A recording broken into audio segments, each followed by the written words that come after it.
ലിഷോയ്, കഴിഞ്ഞ ദിവസമൊക്കെ വലിയ രീതിയിൽ പലയിടങ്ങളിലും നാശനഷ്ടങ്ങളൊക്കെ റിപ്പോർട്ട് ചെയ്തിട്ടുണ്ടായിരുന്നു. ഇന്നിപ്പോൾ ജില്ലയിൽ നൽകിയിരിക്കുന്ന നിർദ്ദേശങ്ങളൊക്കെ എങ്ങനെയാണ്? ഇപ്പോഴും മഴയുണ്ടോ? ഇന്നലെ രാത്രി മുതൽ ജില്ലയിൽ മഴ മാറി നിൽക്കുകയാണ്. ഇന്ന് രാവിലെ മഴ പെയ്തിട്ടില്ല പലയിടങ്ങളിലും. ഇന്നലെ റെഡ് അലർട്ട് ആയിരുന്നു ജില്ലയിൽ പ്രഖ്യാപിച്ചിരുന്നത്. ഇന്നിപ്പോൾ നേരത്തെ നൽകിയിരിക്കുന്ന മുന്നറിയിപ്പുകൾ പ്രകാരം യെല്ലോ അലർട്ടാണ് ജില്ലയിൽ ഉള്ളത്. ഇന്നിപ്പോൾ ആകെ കൂടി ഒരു ശ്രദ്ധിക്കേണ്ട കാര്യമായി ജില്ലാ ഭരണകൂടം നൽകിയിട്ടുള്ളത് പീച്ചി ഡാമിന്റെ അണക്കെട്ടുകളുടെ ഷട്ടറുകൾ, പീച്ചി അണക്കെട്ടിന്റെ ഷട്ടറുകൾ അത് ഘട്ടം ഘട്ടമായി കൂടുതലായി തുറക്കും. ഇതിനോടകം തന്നെ എല്ലാ ഷട്ടറുകളും തുറന്നു വെച്ചിരിക്കുകയാണ്. 8 ഇഞ്ച് വീതമാണ് തുറന്നു വെച്ചിരിക്കുന്നത്.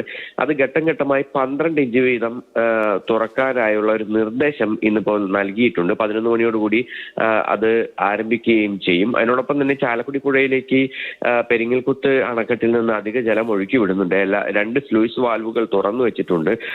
അതുകൊണ്ട് തന്നെ ഈ ചാലക്കുടി പുഴയിലെ ജലനിരപ്പ് ഉയരാനുള്ള സാധ്യതയുണ്ട്. പക്ഷേ ഇപ്പോഴത്തെ സാഹചര്യത്തിൽ വലിയ ആശങ്കപ്പെടേണ്ട സാഹചര്യം ഇല്ലെന്നാണ് പറയുന്നത്. കാരണം മറ്റൊന്നുമല്ല, ഈ ചാലക്കുടി പുഴയിലെ ജലനിരപ്പ് ഇപ്പോൾ നിയന്ത്രണ വിധേയമാണ്. അപകട ലെവലിലേക്ക് എത്തിയിട്ടില്ല, വാർണിംഗ് ലെവലിലേക്ക് പോലും എത്തിയിട്ടില്ല.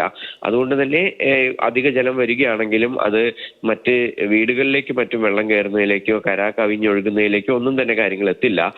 ജില്ലയിലെ സ്ഥിതി മറ്റ് പ്രശ്നങ്ങളൊന്നും തന്നെ ഇല്ല എന്നുള്ളതാണ് ജില്ലാ കളക്ടർ ഇന്നലെ രാത്രി കൂടിയ അവലോകന യോഗത്തിൽ നിർദ്ദേശങ്ങളൊക്കെ തന്നെ വന്നിരിക്കുന്നത്. കൂടുതൽ ജാഗ്രത പുലർത്തണം എന്ന ഒരു നിർദ്ദേശമാണ് നൽകിയിരിക്കുന്നത്. ഇന്നിപ്പോൾ രാവിലെ മഴക്കെടുതികളൊന്നും തന്നെ റിപ്പോർട്ട് ചെയ്യപ്പെട്ടിട്ടില്ല. പക്ഷേ ഈ കഴിഞ്ഞ ദിവസങ്ങളിലേതുപോലെ ശക്തമായ കാറ്റ് വീശിയ ഇടങ്ങൾ, ആ ഇടങ്ങളിൽ ഒരുപക്ഷെ നാശനഷ്ടങ്ങൾ ഉണ്ടാകാൻ സാധ്യതയുണ്ട്. അക്കാര്യങ്ങളൊക്കെ തന്നെ വരും മണിക്കൂറുകളിൽ ലഭ്യമാവുകയും ചെയ്യും. ശരി, തൃശൂർ ജില്ലയിലെ വിവരങ്ങളാണ് MS ലിഷോയ് നൽകിയത്. മഴയോടൊപ്പം തന്നെ ശക്തമായ കാറ്റുമുണ്ട്.